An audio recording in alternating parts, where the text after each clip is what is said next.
You don't have to travel far on South Las Vegas Boulevard to understand what the general manager of the Vegas Golden Knights means by that. Walk 5 minutes north of T-Mobile Arena, where the NHL expansion team will play their very first home game on Tuesday, and you will see a makeshift memorial in front of the Mandalay Bay Hotel. Lit candles and flowers and teddy bears and pictures and signs are clustered together in the center median of street. There's a bouquet of hanging out of a pair of cowboy boots, a Canadian flag with a peace sign in the middle of the maple leaf, and a Boston Strong t-shirt. One sign taped to a palm tree reads, "As a city we stand together to show that love, with the O spelled out as a heart, can be the change." Another simply says Vegas Strong. On October 1st, a lone gunman shot and killed 58 concert-goers and wounded more than 500 from his 32nd floor room. The wounds are still fresh. 2 windows where the shootings occurred have been replaced with what looks like plywood. Minus the yellow crime scene tape, the stage and signage for Route 91 Harvest Festival are still visible, eerie reminders of what happened just down the street shortly after the Golden Knights had played the San Jose Sharks in a preseason game. "We didn't know until lunchtime the next day that not everyone was okay," head coach Gerard Gallant told Post Media News on Monday. "Obviously, you worried a lot. But then the texts started coming, in that the players were all accounted for. They were downtown, but they were in restaurants." Gallant was at the airport picking up his daughter when the shooting occurred. He remembers seeing a stream of police cars and ambulances heading downtown and thinking something must have happened. His first thoughts went to the safety of his players, several of whom had been talking about attending the concert that night. Talking about it more than a week later, he still gets choked up by what happened.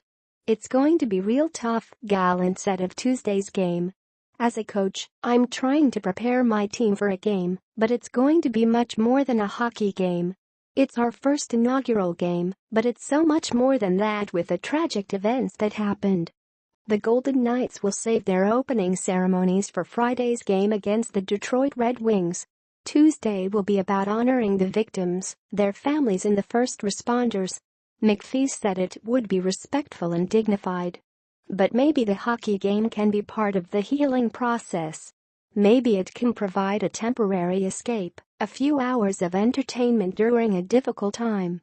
"Well, a hockey team is a small thing in relation to this," McPhee told Post Media News, "but if it provides an escape for people for a few hours, if our first 2 wins put a smile on people's faces, then every little bit helps. But this is much bigger than us. We recognize that, and we have to respect that." In a way, the Golden Knights have done their part. This was supposed to be a lousy team. All expansion teams are right out of the gates. But Vegas defeated the Dallas Stars 2-1 in their season opener, and the following night came from behind in a 2-1 overtime win against the Arizona Coyotes on Saturday. James Neal, who has 3 goals and a pair of game winners, has rediscovered his scoring touch. Marc-Andre Fleury, who was named the second star of the week after allowing 2 goals on 74 shots, has been nearly unbeatable. The entire team, perhaps riding a wave of emotion after what happened a little more than a week ago, is playing with house money. "It's been a great start for our team obviously," said Gallant.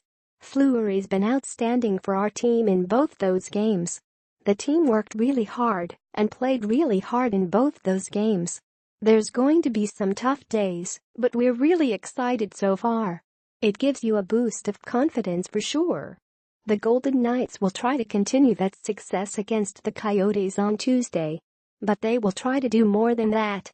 For one night, they will try to honor the victims while giving hope to the survivors. Hopefully, tomorrow we'll get to the arena, and with the ceremonies it will be tough, but after that we have a hockey game to play, and hopefully the guys are prepared real well, and we have a good night," said Gallant. "It's going to be a tough night for a lot of people. We know that." Fleury shining bright. It was in June when Marc-Andre Fleury was selected as Vegas's final pick in the NHL expansion draft. Walking onto the stage, the crowd immediately started chanting his name. A fan screamed, "I love you." "I love you too," said Fleury. Indeed, Vegas and Fleury have been a perfect match so far.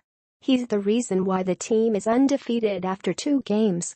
And he is the reason why the Golden Knights, who are atop the Pacific Division, could potentially challenge for a playoff spot earlier than anyone expected. With a 2-0 record and a .098 goals against average, Fleury was named the second star of the week on Monday. The former Penguins goalie, who helped the team win 3 Stanley Cups in 9 years, has allowed just 2 goals on 74 shots. "When I play, I expect to save them all," Fleury told the Las Vegas Sun. "I want to save them all. I got a few good bounces here and there to keep it at 1, but I'll take it."